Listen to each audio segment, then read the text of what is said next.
What up, everyone? It's me, Jaden. Welcome back to another video by my own channel, by my own name. And we are about to talk about Zion Wlliamson today. We heard he spoke in the media for the first time since Media Day way back in September. He have not been. This is the first time he had talked in the media basically since Media Day. Other than that, he have not spoken to the media ever since he had hurt his thumb back in May of 2021 or last year. And a season that he had over 27 points a game, shooting 61% shooting. He had played 61 games last year. But he talked in media, and then he talked about if he should have played in the playoffs, he should have, and he wanted to. He wanted to play so bad because he had never played in the playoffs. Because he had told him last offseason, I'm not making the playoffs again. That he said, I'm done making the playoffs. Because he was starting to think about leaving the team because they have not made the playoffs in the first 2 seasons. They should have made the playoffs both years. 100%. They probably would have not. They should have made the playoffs in both years in the first 2 years. 100%. So I was gonna say this. Let's talk about this. He had played in his first 2 seasons. They have a chance to go to the playoffs, but they don't. But he don't play the entire season. This season, he don't play the entire season, but they go to the playoffs. That's just crazy to me because when he played, to his first year when he had played, they would not even close to making the playoffs. Not even close. Not even this close to making the playoffs. But this year, the entire year, without your best duo die, your franchise guy who you want to stay as many years as possible, and Zion Wlliamson, it's Pels go to the playoffs. And they take the number 1 seeded Phoenix Suns team. Again, the Pels are my favorite team. I watch every game. I never miss none of their games, not even the Fox Sports stuff. And they the Phoenix Suns a 6-game series. They were did close to extending that series to 7. They were so close to sending that series to 7. That close. And we saw that hug about with Willie Green and Monty Williams. 2 great friends hugging. Willie had tears in his eyes and everything because he was proud of his fan base. He would with that team last in the NBA Finals. A team that's looking to go back to the finals and get revenge after what they should have won the championship last year. But here's just the detail. The Phoenix Suns.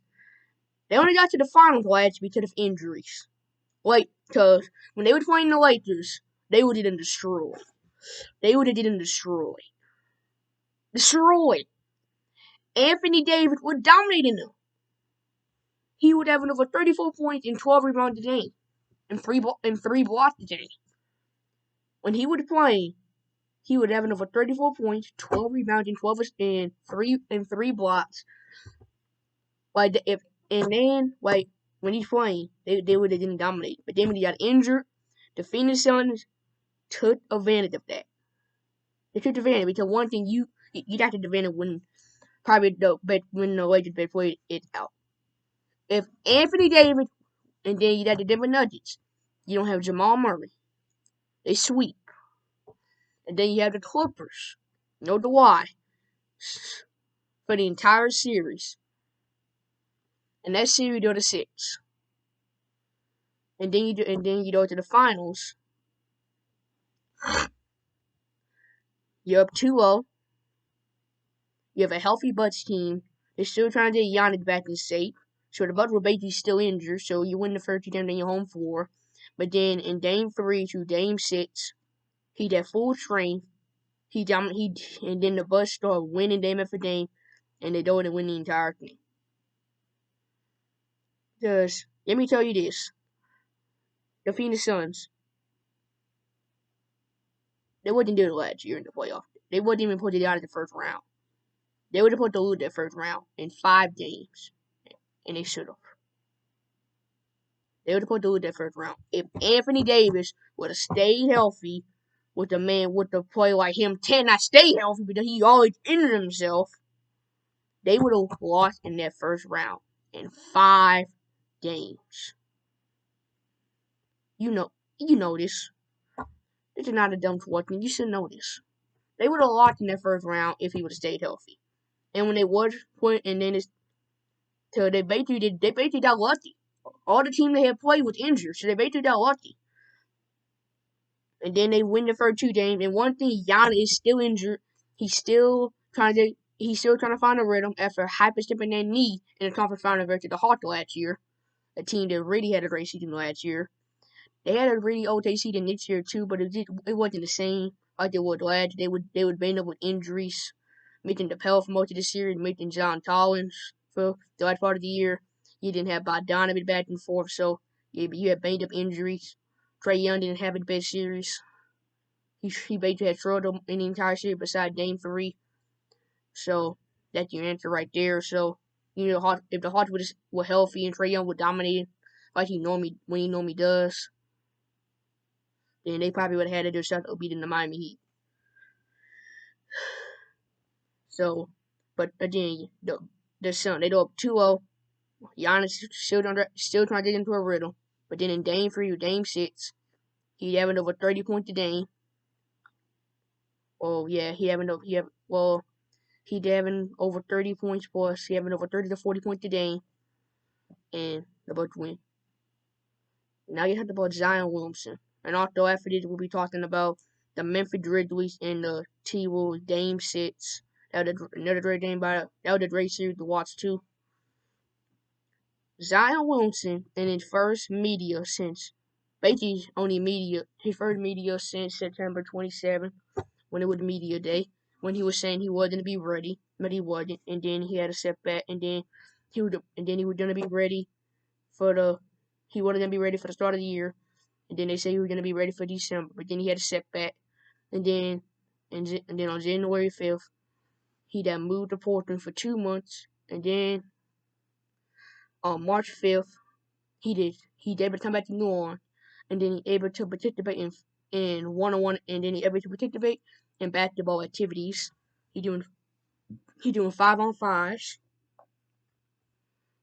and that basically it. He should have come back for the playoffs, but they decided they want him to stay healthy and they want him to be their receiver of the future. So they decided to just rest him. They decided to just keep him on the bench and then ready for next year, because they're always basically to bring him back next year and try to make even a deeper run next year in the playoffs. We all know they would get to the playoff if the entire team stay healthy, so they won't have to play the play-in again. But they won't have to face elimination twice. What they did to both games, one of the home game for them in the play-in. The Pels basically got lucky in both of those games. They basically got lucky. The first game probably wasn't lucky. They were supposed to win that game and they did. But the Clippers game, if Paul George would have played, the Pels probably would have lost that game. We saw how they would basically play in that first. The first half was okay, but the Clippers were still hanging around. The Pels would up by much as 15 in the first half. They would up by much as 15 in the first half. At halftime, they were only up by 10. So the Clippers with no Paul George, only down by 10. They're still in reach. And then in the third quarter, they come out on fire. They come out dominating the Pelicans, making threes, attacking the paint, didn't end one toss. And the Clippers, now they build a lead.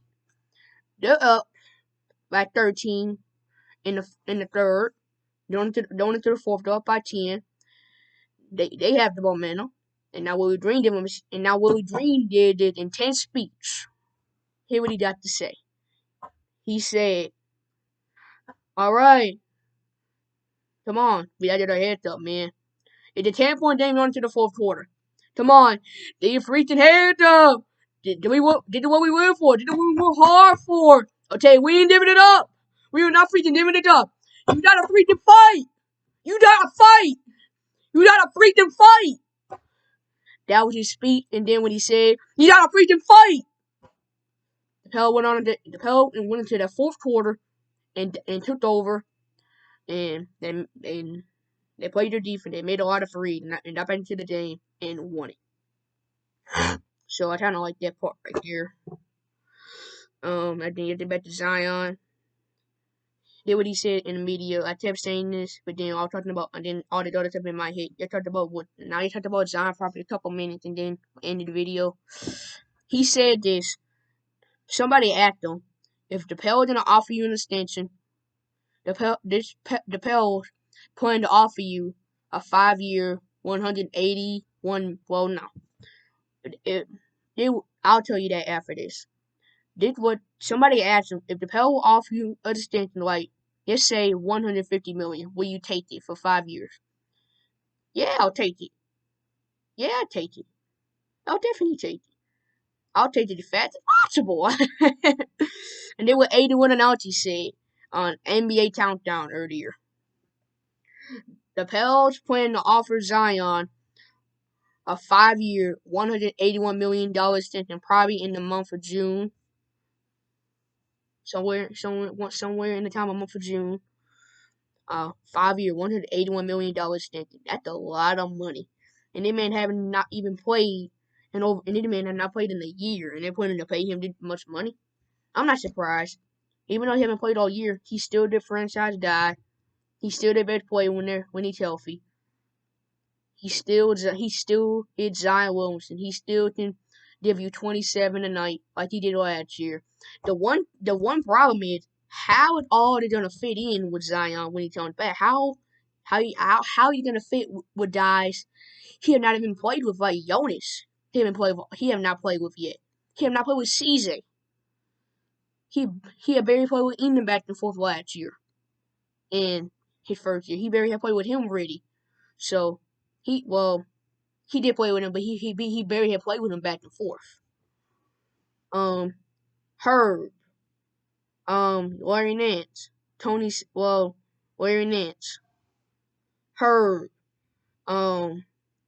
Alvarado, Trey Murphy the third, you got a lot of Tyloo Jr.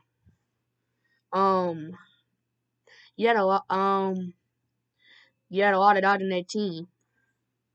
If I can think of a lot of other names, I didn't think of. That's a lot of. He haven't played with Brady. He have not played with none of these guys yet. So that's just a stare to me. He haven't played with any of these guys yet. Not one of these guys. He haven't played with Tony Snell either. So he haven't played with a lot of these guys. So how are they gonna fit with him? Well, really, none of these guys he haven't played with. That's gonna be the one portion when he comes back. So hit the subscribe button, hit the like button, did a video, thumbs up, bye everyone.